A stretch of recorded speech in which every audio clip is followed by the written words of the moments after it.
అందరికీ నమస్కారం. Welcome to మనం టీవీ. నేను మీ పవన్ బెజవాడ.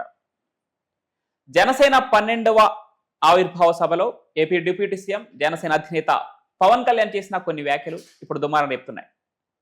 తమిళులు తమపై హిందీ భాషను రుద్దద్దు అంటూ తమిళనాడు సీఎం స్టాలిన్ చేసిన కొన్ని వ్యాఖ్యలపై పవన్ కళ్యాణ్ కొన్ని కామెంట్స్ చేశారు. హిందీ డబ్బులు కావాలి కానీ హిందీ భాష వద్దా అంటూ ఆయన చేసిన వ్యాఖ్యలపై నటుడు ప్రకాష్ రాజ్ ట్విట్టర్ వేదికగా కౌంటర్ వేశారు. దీనిపై విశ్లేషించే ప్రయత్నం చేద్దాం. మనతో పాటు అందుబాటులో ఉన్నారు సీనియర్ జర్నలిస్ట్ కట్టా కార్తిక్. నమస్కారం అండి. నమస్కారం పవన్. నటుడు ప్రకాష్ రాజ్ మరొకసారి పవన్ కళ్యాణ్ వ్యాఖ్యలపై స్పందించారు. ఆయన తమిళ రాష్ట్రంపై పవన్ కళ్యాణ్ ఏదైతే తమిళ రాష్ట్రాన్ని ఉద్దేశించి వ్యాఖ్యలు చేశారో, హిందీ డబ్బులు కావాలి కానీ హిందీ భాష వద్దా, మీ తమిళుని అంటే తమిళ భాషని రక్షించుకోండి కానీ హిందీ భాషను వద్దంటానికి మీరెవరు అన్నట్టు పవన్ కళ్యాణ్ వ్యాఖ్యలు చేశారు. దీనికి కౌంటర్ ఇచ్చారు ప్రకాష్ రాజ్ గారు. ఎలా చూడాలి? పవన్ కళ్యాణ్ గారు అన్నదేమో తమిళ సినిమాని హిందీలో డబ్బింగ్ చేస్తారు, హిందీ డబ్బులు కావాలి, బీహారీ పనివాళ్ళు కావాలి, కానీ హిందీ భాషను మనం వ్యతిరేకిస్తాం. ఎందుకు వ్యతిరేకించాలి ఒక భాషని, ఒక ప్రాంతాన్ని అని చెప్పేసి. అంటే ద్వేషం ఉండకూడదు కదా, ప్రేమ తప్ప ఈ సమాజంలో అనేది పవన్ కళ్యాణ్ గారి భావన. దానికి ప్రకాష్ రాజ్ గారు కౌంటర్ చేస్తూ, మేము హిందీ భాషను వ్యతిరేకించట్లేదు, హిందీ వ్యతిరేక ఉద్యమం అంటే తమిళ భాష అనుకూల ఉద్యమం, తమిళ భాషను రక్షించుకోవటం కోసం మేము పోరాటం చేస్తున్నాం అని చెప్పేసి ఆయన కౌంటర్ చేసే ప్రయత్నం చేశారు. పవన్ కళ్యాణ్కి ఈ విషయం తెలవదు, ఎవరైనా చెప్పండి అని మాట్లాడే ప్రయత్నం చేశాడు. అంటే పవన్ కళ్యాణ్ కొంత వెటకారం చేసే ప్రయత్నం చేశాడు. నేను స్ట్రైట్ గా ప్రకాష్ రాజ్ గారిని అడగదలుచుకున్నా. ఇప్పుడు హిందీ వ్యతిరేక ఉద్యమం తమిళ భాష పరిరక్షణ కోసం అయితే, సౌత్ ఇండియా భాషల పరిరక్షణ కోసం అయితే, తమిళ భాషని కానీ, తెలుగు భాషని కానీ, కన్నడ భాషని కానీ, మలయాళం భాషని కానీ చంపేస్తున్న భాష ఏంటి? హిందీ భాష, ఇంగ్లీష్ భాష. అసలు హిందీ భాషతో ఈ భాషలకు ఉన్న ప్రమాదం ఏమీ లేదు. ఈ భాషలకు ఏదైనా ప్రమాదం ఉంది అంటే అది ఇంగ్లీష్ భాష ద్వారా ఉంది. మన దేశాన్ని 200 ఏళ్ళు పరిపాలించి మన్ని నానాహింసలు పెట్టి మన్ని నానాదోపిడీ చేసినటువంటి ఒక దేశం యొక్క భాష ఏదైతే ఉందో అది ప్రపంచ భాషగా చలామణవుతూ, ఆ భాష వస్తేనే ఉద్యోగం, ఆ భాష వస్తేనే నువ్వు చదువుకున్నట్టు, ఇంగ్లీషు భాష రాకపోతే నువ్వు దేనికి పనికిరానట్టు, నువ్వు చదువుకున్నట్టు, నీ కమ్యూనికేషన్ స్కిల్ లేనట్టు. అంటే ఇంగ్లీషు భాష ఎలా తయారైందంటే, ఇంగ్లీష్ భాష లేకపోతే నువ్వు మనిషే కాదు, నీకు మాటే రాదు, నువ్వు మాట్లాడే మాటే కాదు, నువ్వు స్కిల్ లేనోడివి, నాలెడ్జ్ లేనోడివి అనేట్టుగా తయారైంది ప్రపంచం. అంటే ఇవాళ ఇంగ్లీష్ మన మామూలు స్కూల్స్లో చూడు, మొత్తం ఇంగ్లీష్ మీడియం స్కూల్స్. తెలుగు మాట్లాడటం నేరం అక్కడ, తమిళ మాట్లాడటం నేరం అక్కడ. ప్రకాష్ రాజ్ గారు అర్థం చేసుకోవాల్సిందంటే, అతని ఇంటి దగ్గరలో ఉన్న స్కూల్కి పోయి అక్కడ తమిళ మాట్లాడటం నేరం, ఇంగ్లీష్ మాత్రమే మాట్లాడాలని స్కూల్లో చెప్తున్నారు. ఎందుకు మన భాషను చంపేస్తున్నారు తమిళ భాషను ఇంగ్లీష్ భాష కోసం అడగమనండి. కనీసం హిందీ భాష అన్నా మన దేశంలో ఉన్న భాష. ఇంగ్లీష్ భాష ఎవరి భాష అది? ఏ దేశపు భాష అది? మన భాష కాదుగా, మన దేశ భాష కాదుగా. మన దేశ భాష కానీ మన మీద రుద్దించుకుంటాం కానీ మన దేశ భాషను మన మీద రుద్దించుకోము. అసలు బేసికల్గా ఈ భాషా వివాదం అనేది ఒక భావోద్వేగంతో కూడింది. భాష అయినా, ప్రాంతమైనా, మతమైనా, కులమైనా ఇదంతా భావోద్వేగాలతో ముడిపడిన అంశం. ఏంటంటే తొందరగా జనానికి కనెక్ట్ కావడానికి, జనంలో ఉన్నటువంటి ఎమోషన్ క్యారీ చేయడానికి రాజకీయ నాయకులు ప్రయోగించే అస్త్రాలు ఇవి. ఈ మాయలో మనం ఎవరు పడకూడదు, అది మనం గుర్తుపెట్టుకోవాలి. నిజానికి వ్యతిరేకించాల్సిందే అనుకో, తెలుగు భాష చచ్చిపోతుంది, తమిళ భాష చచ్చిపోతుంది, మలయాళం కన్నడ భాషలు చనిపోతున్నాయి. దేని వల్ల చనిపోతున్నాయి? హిందీ వల్ల చనిపోతున్నాయా, ఇంగ్లీష్ వల్ల చనిపోతున్నాయా? ఈ భాషలకు ప్రమాదం ఎక్కడుంది? ఇవాళ నేటి పిల్లగాలని చూడు, చాలా మంది పిల్లగాళ్ళు తెలుగు రాదు, ఓన్లీ ఇంగ్లీష్ వచ్చు, హిందీ కూడా రాదు, ఓన్లీ ఇంగ్లీష్ వచ్చు. వాళ్ళ నాలెడ్జ్ పర్సన్స్ అని మనం అప్రిషియేట్ చేస్తూ ఉంటాం.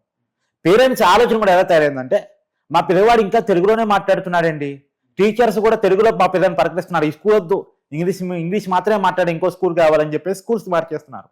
తెలుగు మాట్లాడటం స్కూల్ గోడల మధ్య అదొక మహాపాపం అయిపోయింది. తమిళ మాట్లాడటం మహాపాపం అయిపోయింది స్కూల్ గోడల మధ్య. ఆ రకంగా మన భాషను ఇంగ్లీష్ చంపేస్తుంటే దాని మీద పోరాటం చేతగాని వాళ్ళు హిందీ భాష మీద పడుతున్నారు ఎందుకు? నిజానికి ఇవాళ ఉద్యోగానికి ఇంగ్లీష్కి లింక్ పెట్టారు, ఉద్యోగానికి నాలెడ్జ్కి లింక్ పెట్టవచ్చు, ఉద్యోగానికి స్కిల్కి లింక్ పెట్టవచ్చు. కానీ ఉద్యోగానికి బద్ధకానికి పనివంతుడికి లింక్ పెట్టవచ్చు, కానీ ఉద్యోగానికి భాషకి లింక్ ఏంటి? అసలు భాష అనేది అవతల వారితో నీ విషయాన్ని కమ్యూనికేట్ చేయడానికి ఉపయోగపడే పదం మాత్రమే, ఇదో కమ్యూనికేటర్ మాత్రమే. అది నాలెడ్జ్ కాదు, అది స్కిల్ కాదు. ఇవ్వాలంటే ఇంగ్లీష్ మీడియం అన్ని చోట్లకి వచ్చిందబ్బా. ఒకప్పుడు ఇంగ్లీష్ మీడియం లేని రోజుల్లో దేశాలు డెవలప్ కాలేదా, రాష్ట్రాలు డెవలప్ కాలేదా, ఏమన్నా జనం చచ్చిపోయారా, అన్నం తింటే మానేశారా?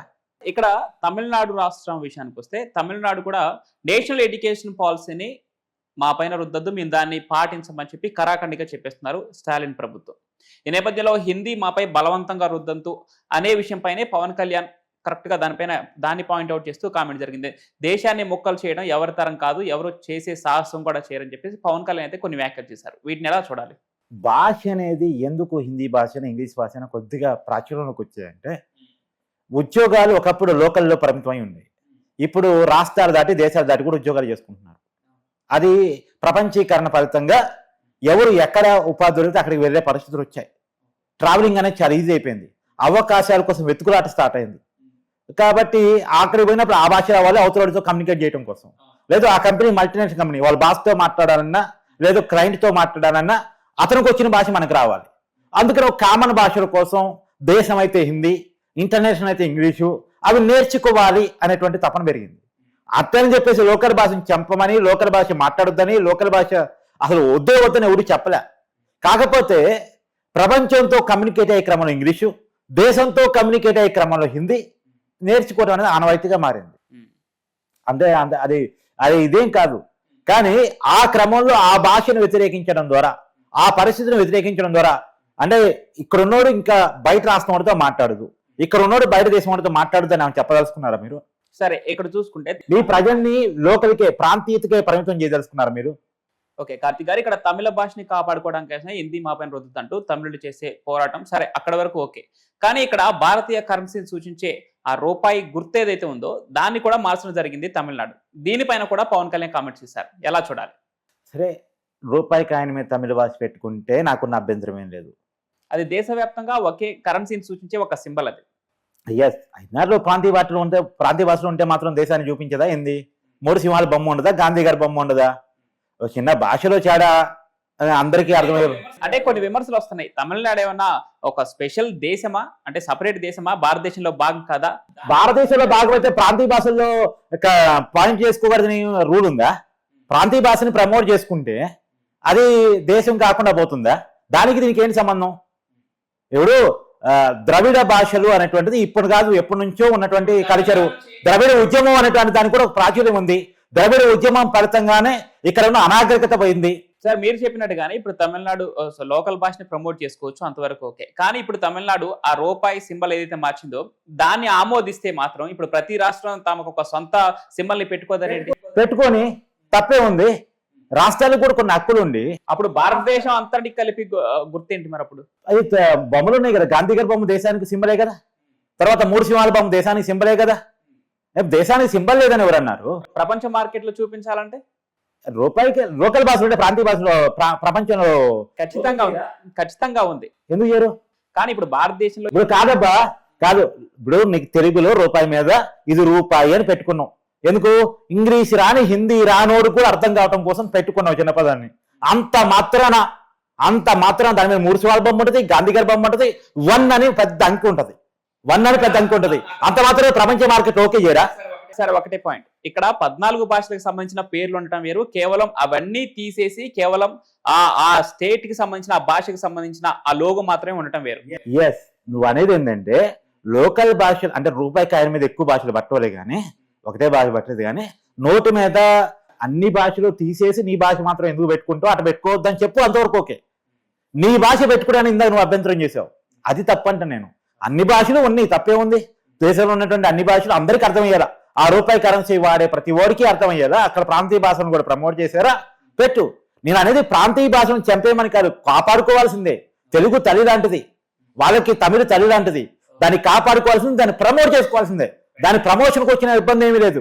కానీ ఆ పేరుతో నా భాషను నేను కాపాడుకోవాలి, నా భాషను నేను ప్రమోట్ చేసుకోవాలని పేరుతో హిందీని వ్యతిరేకించడమో ఇంగ్లీష్ని వ్యతిరేకించడమో తప్పు అనేటువంటిది భావన.